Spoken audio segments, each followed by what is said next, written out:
नमस्कार दोस्तों, जय श्री राम, अस्सलाम वालेकुम, जय मसीही, सत श्री अकाल। स्वागत करता हूँ आपको इस नए वीडियो में। आज हम इस टॉपिक में चर्चा करने वाले हैं कि सबसे बड़ा भगवान कौन है।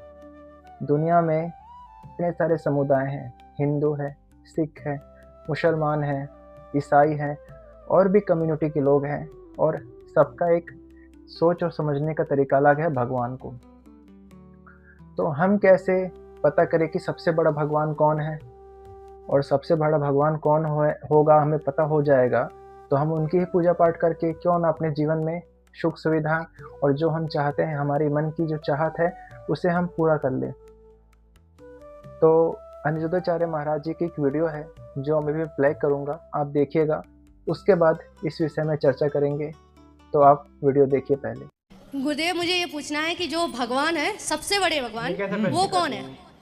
आप बताओ सबसे छोटे भगवान कौन है? नहीं, जैसे अवतार तो सबने लिया है, अवतार तो सबने लिया, अवतारों को तो पता है, लेकिन जिनसे अवतार लिया है वो कौन है? भगवान एक ही हैं। यदि आप छोटे बड़े कहेंगे तो छोटे बड़े में दो हो गए, एक छोटा और एक बड़ा। पर हमारे यहाँ तो एक ना छोटा है कोई ना बड़ा है कोई, भगवान एक है। एको ब्रह्म द्वितीयो नास्ति। वो जो एक है वही भगवान श्रीमन नारायण हैं, वही नारायण राम हैं, वही नारायण कृष्ण हैं।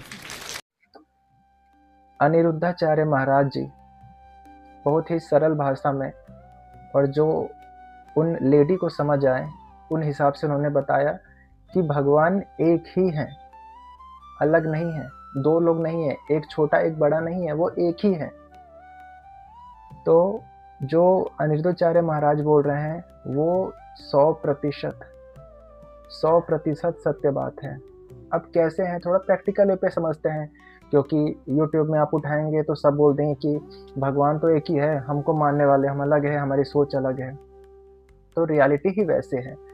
आप देखेंगे जो मुसलमान भाई हैं, जो इसे इस्लाम फॉलो करते हैं, वो कहते हैं कि जो ईश्वर है वो एक है, अनेक नहीं है। ईसा मसीह बोलते हैं कि परमात्मा सिर्फ एक है, ठीक है। और भी जो कम्युनिटी के लोग हैं वो बोलते हैं कि भगवान एक है, और कई कम्युनिटी के लोग बोलते हैं कि भगवान निराकार है, उनका कोई साकार शरीर नहीं है। साकार क्या होता है? जैसे हम एक साकार रूप है, हम आपको दिख रहे हैं एक बॉडी रूप में, आप हमको दिख रहे हैं एक बॉडी रूप में, तो ये हो गया एक साकार रूप। और निराकार क्या है? उनका कोई अस्तित्व नहीं है, वो दिखते नहीं हमको, वो निराकार है।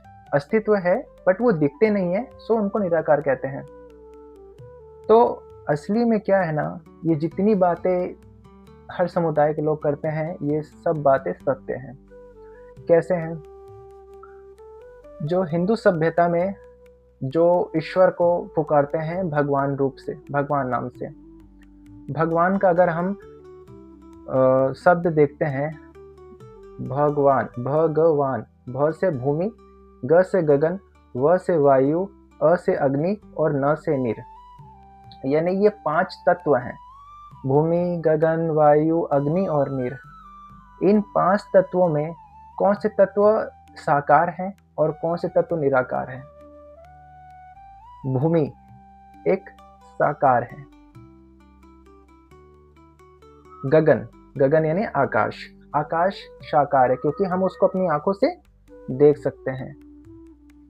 वायु, वायु साकार है निराकार है? निराकार है, क्योंकि हम उसको देख नहीं सकते, हम उसे महसूस कर सकते हैं, ठीक है। नीर, नीर यानी जल, जल साकार है, ठीक है। लास्ट आता है अग्नि, अग्नि क्या है? साकार है। तो इन 5 तत्वों में 4 तत्व हमारे साकार हैं और एक तत्व हमारा निराकार है। हिंदू सभ्यता में भगवान का अर्थ होता है जो भूमि, गगन, वायु, अग्नि और नीर हैं, जो मिलकर एक प्रकृति को बनाते हैं, उसे ही भगवान कहते हैं। हिंदू सभ्यता में भी ईश्वर का वर्णन है। हिंदू सभ्यता में कई लोग शिव को मानते हैं, कई लोग कृष्ण को मानते हैं, कई लोग विष्णु को मानते हैं, कई लोग गणेश जी को मानते हैं, कई लोग माँ दुर्गा को मानते हैं। मुसलमान में सिर्फ एक निराकार ब्रह्म को वो मानते हैं। और ईसा मसीह परमात्मा वो भी निराकार को मानते हैं, उनका कोई आकार नहीं है ऐसा बताते हैं। और अभी जो नए नए संस्थाएं हैं वो भी मानते हैं कि निराकार है। तो निराकार भी हैं भगवान और साकार भी हैं। मैंने भी एग्जांपल दिया आपको, 5 तत्व में 4 तत्व हमारे साकार है और एक निराकार है। वो परम पिता परमात्मा जो है, वो जो परमेश्वर है, इतने बड़े गैलेक्सी में सिर्फ एक छोटा सा कण मात्र भी नहीं है हमारा पृथ्वी का। उसमें हम एक छोटे से जीव, जो हम अगर अपने पृथ्वी के ऊपर से भी देखें तो हम दिखाई नहीं देंगे। इतने छोटे जीव होके हम ये कैसे कह सकते हैं कि ईश्वर निराकार है, सिर्फ साकार नहीं है, या ईश्वर सिर्फ साकार है निराकार नहीं है? ये हम कैसे कह सकते हैं? एक्चुअली वे पे अगर भगवान पे कोई रिस्ट्रिक्शन है कि वो सिर्फ साकार हो सकते हैं निराकार नहीं, या सिर्फ निराकार हो सकते हैं साकार नहीं, तो फिर भगवान वो कैसे हुए?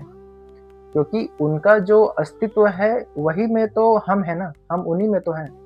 ये पूरा ब्रह्मांड, यहाँ तक कि ये कि छोटे कण भी वही हैं, वही बसे हुए हैं उनमें, फिर कैसे? तो ये जो कॉन्सेप्ट है ना कि भगवान निराकार है कि साकार है, भगवान दोनों हैं। आप उनको जिस वे में पूजा करेंगे, मान लीजिए आप शिव जी की पूजा कर रहे हैं तो आप उनकी पूजा कर रहे हैं, आप अल्लाह को बुला रहे हैं तो आप उनको मान रहे हैं, आप जीसस को मान रहे हैं तो आप उनको ही मान रहे हैं। वो सिर्फ एक हैं, वो अनेक नहीं हैं। मानने का तरीका अलग है। ठीक है, मैं एक एग्जांपल देता हूँ। एक बड़ा सा हाथी रहता है एक जंगल में, और उस जंगल में क्या होता है, अंधेरे के समय रहता है। ठीक है, तो एक खेल होता है कि बंदर लोग को बोला जाता है कि आप अंधेरे में जाइए और उस हाथी को पकड़िए और मुझे फील करके बताइए कि वो हाथी आपको कैसा लगा। ठीक है, सब बंदरों के आंख में हम पट्टी बांध देते हैं और बंदर जाते हैं हाथी पकड़ने।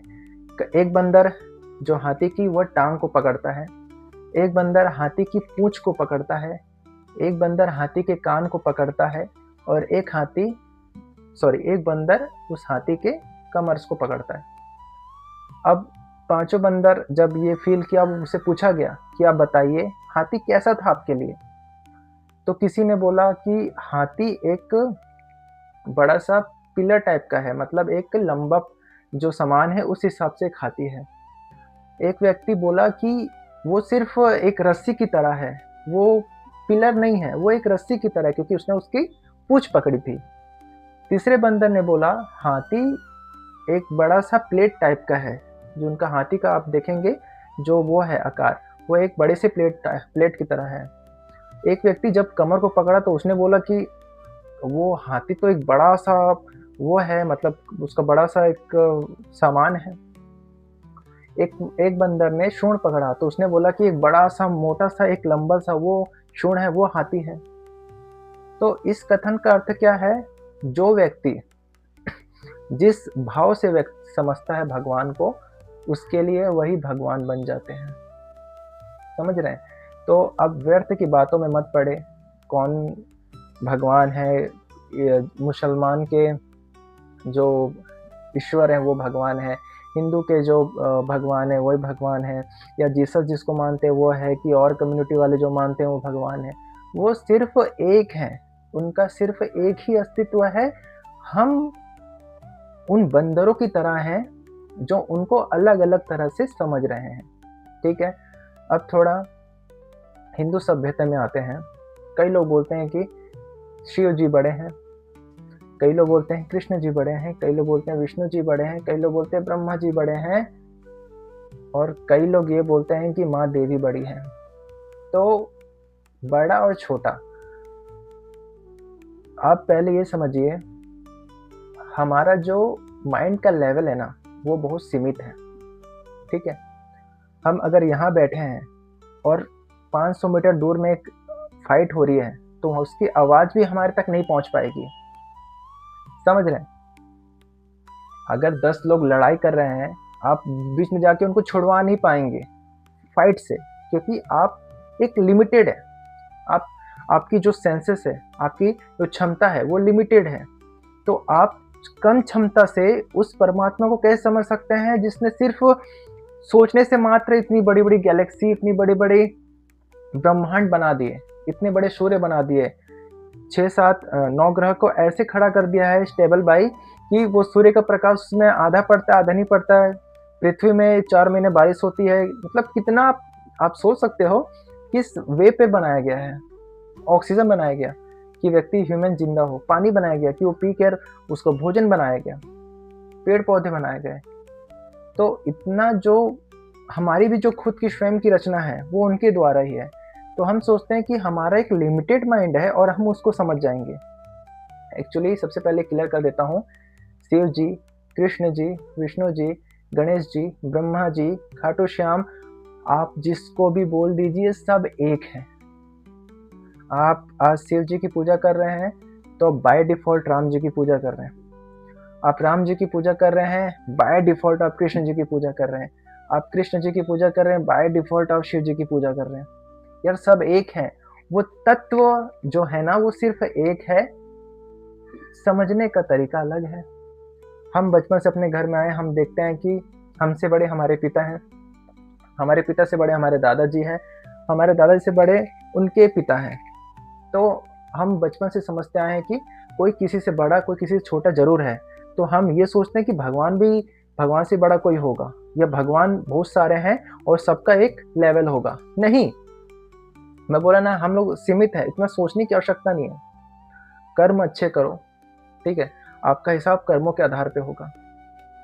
कर्म अच्छे करो, नाम जप करो, दान पुण्य करो, और जीवन इतनी अच्छी से जियोगे ना आप यकीन मानिए, ये जीते जी इस पृथ्वी में आप हेवन मिलेगा आपको। मुसलमान भाइयों में ना एक बहुत ज़्यादा एक चर्चा होती है कि आप अगर इस्लाम के लिए कुर्बानी देते हैं, अगर आप बम लगा के कहीं फट जाते हैं तो आपको 72 हूरें मिलेंगी। What is meaning of 72 हूरें? जितनी मेरी समझ है मैं आपको समझाता हूँ। 72 हूरें का कॉन्सेप्ट कैसे था। जब कोई भी धर्म को बचाने की बात आती है ना, और एक नवयुवक को उसके लिए प्रेरित करना होता है ना, तो उसको दिया जाता है लालच कि आप ही इस धर्म के आधार हैं, आप नहीं बचाएंगे तो ये धर्म समाप्त हो जाएगा। और 72 हूरे, हूरे का अर्थ क्या होता है सबसे पहले समझिए। इस पृथ्वी में एक पर्सन के लिए एक वाइफ अलोकेटेड है। अगर आप किसी और से वाइफ के रहते करते हैं तो वो एक इलीगल, एक गलत तरीका माना जाता है। तो आपको बोला जाता है इस पृथ्वी में सिर्फ आपकी एक वाइफ है, आपको अच्छा सुख प्राप्त हो रहा है। वो शारीरिक हो सकता है, मानसिक हो सकता है, और भी कई तरीके हैं। तो जब आप कुर्बान करेंगे इस्लाम के लिए तो आपको 72 हूरें मिलेंगी।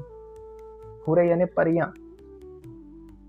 और 72 हूरें जब आपकी सेवा करेंगे और जितना आपको सुख मिलेगा आंतरिक रूप से जो सुख मिलेगा आपको, उतने सुख आपको दिया जाएगा। 72 हूरें का कॉन्सेप्ट आया है कि सुख से रिलेट किया गया है। अभी ऐसा बोला जाता है कि रात को पेड़ों के नीचे नहीं सोनी चाहिए, ठीक है, बरगद के पेड़ के नीचे नहीं सोना चाहिए। क्यों? उसमें भूत रहते हैं इसीलिए? नहीं, रात में आप बरगद के पेड़ के नीचे सो जाइए, सुबह आपको ऑक्सीजन नहीं मिलने के कारण आप वहाँ डेथ हो जाएगा। रात को पेड़ कार्बन डाइऑक्साइड छोड़ते हैं और आप उसके नीचे सोएंगे, आप कार्बन डाइऑक्साइड लेंगे तो आपका क्या हाल होगा आप सोचिए, आप तो घुट के मर जाएंगे। तो समझाने का तरीका था कि बाबू पेड़ के नीचे रात को नहीं सोना, और समझाने का ये तरीका कि बाबू वहाँ भूत है, वहाँ सोओगे तो आपको वो मार देगी। ये तरीका है, समझाने का तरीका है। लोग कॉन्सेप्ट को नहीं पकड़ रहे हैं, लोग वर्ड्स को पकड़ रहे हैं। 72 हूरें मिलेंगी, रात को पेड़ के नीचे नहीं सोना चाहिए, या घर के बाहर नींबू मिर्ची मारना चाहिए। आपके बिल्ली अगर क्रॉस करती है आपके सामने से रास्ता तो आपको क्रॉस नहीं करना चाहिए। इस सब के पीछे एक लॉजिक है। हम लॉजिक को ना समझ के सिर्फ वर्ड को पकड़ते हैं, क्योंकि अज्ञानी है ना। हम लोग को सिर्फ जो बुक प्रिंटेड है हमको पढ़ा दिया गया है, हमारी खुद की नॉलेज नहीं है। जब आप स्पिरिचुअल नॉलेज लेंगे ना, जब आप नाम जप करेंगे, और नाम जप मैंने बोल दिया है कि किसी कम्युनिटी का नहीं है, वो हर एक व्यक्ति का है जो उस ईश्वर परमात्मा को समझता है, मानता है, जानता है। हर उस व्यक्ति के लिए है। मुसलमान भाई अल्लाह का नाम लीजिए, कितना प्यारा नाम है। कोई वस्तु नहीं मिली, काउंटर ले लीजिए। पंजाबी भाई जो हमारे हैं, सिख भाई हैं, सिख का अर्थ क्या है? सिख। हर अपने जीवन के कुछ कार्यों से जीवन में सीखना सिख का धर्म है। गुरु नानक जी का नाम लीजिए आप, आपको शक्ति मिलेगा जीवन में कि सही क्या है, गलत क्या है।